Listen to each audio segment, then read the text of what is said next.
Arousal is a physiological and psychological activation of the body that leads to an increase in alertness and a readiness to respond.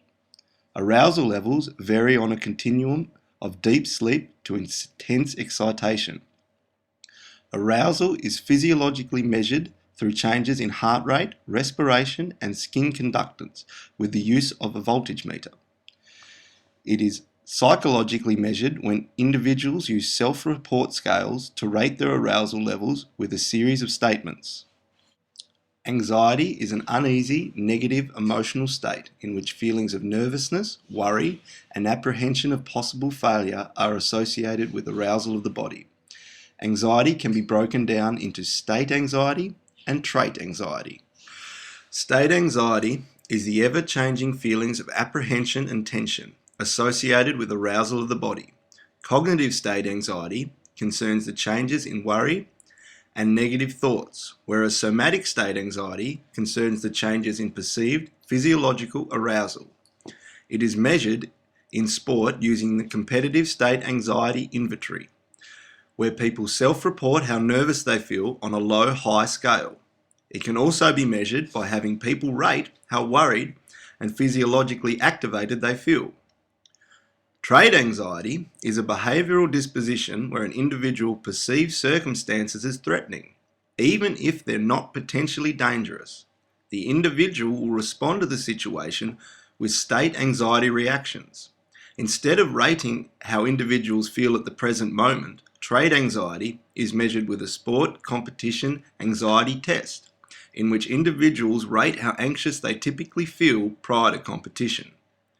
When individuals score high on trait anxiety measures, they are more likely to experience state anxiety in a competitive situation.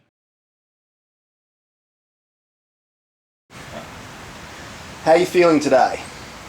I'm a bit anxious. You know, it's could be happy just to get it over with and win that trophy. Just happy to get over with. Yeah, of course. You've won all your races up till now. Is there any difference with this one? It's just a really big race. Not used to all this pressure, and it's also Jack's last race today, and I really don't want to let him down. I want to win it for him. He's a good friend.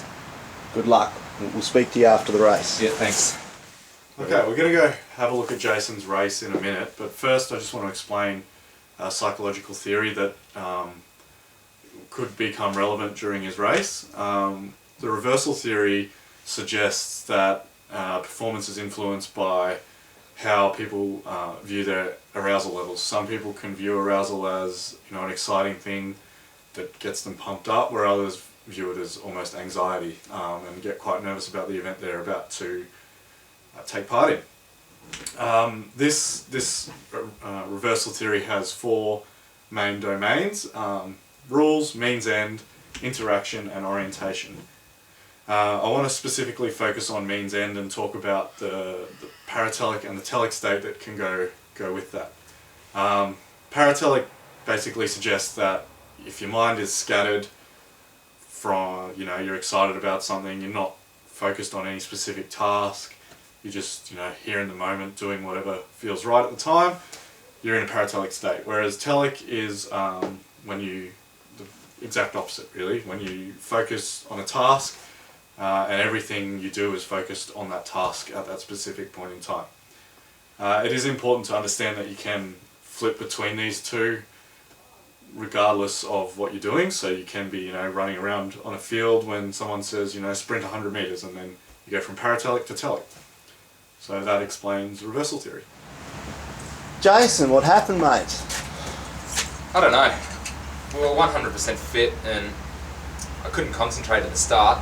But towards the end I tried really hard to get us in first place, but I guess I just left my stride till a bit too late in the race and we lost. Where to from here? Don't really want to talk about it. Right, so we've just had a look at Jason's race, and obviously he hasn't gone as well as he wanted to. Like I mentioned before his race, we spoke about the reversal theory and how that works, and we can also look at Jason's levels of arousal, and obviously instead of perceiving that arousal as excitement towards his race, he's experienced anxiety and has gotten quite nervous about his race. I also mentioned before the race the paratelic and telic states, and off seeing his interview before the race, it's obvious that he was in a paratelic state. He was worried about his mate's last race. He was worried about, the other roles being bigger. He was worried about his lack of experience in big events. He was worried pretty much about everything but the race, and he just wanted to get it over with. He wasn't concerned about his technique or anything like that.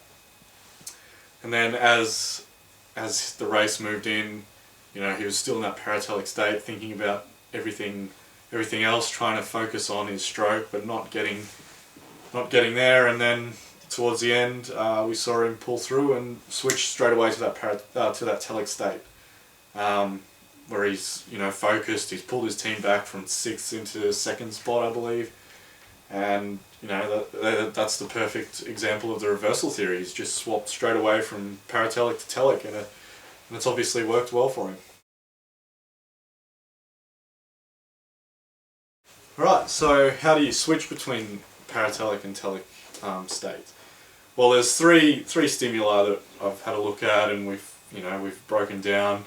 The first of which is a contingent event stimuli, which is an environmental stimulus or an event that might provoke a reversal. So, for instance, his coxswain telling him to get his strokes in line, or just trying to focus because other people are telling him to focus. The next is a satiation event, which basically suggests that the longer you're in one particular state, i.e. Jason being in the paratelic state for most of the race, the easier it is to switch down to the telic state. And again, obviously we saw this when he was, 3/4 of the way through the race, just dropped into the telic state towards the end. And the last sort of dot point in regards to how to change between paratelic and telic is frustration. I mean, obviously Jason is a decent rower, being state representative.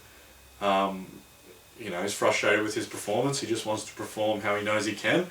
So this can trigger the paratelic state to drop into the telic state as well.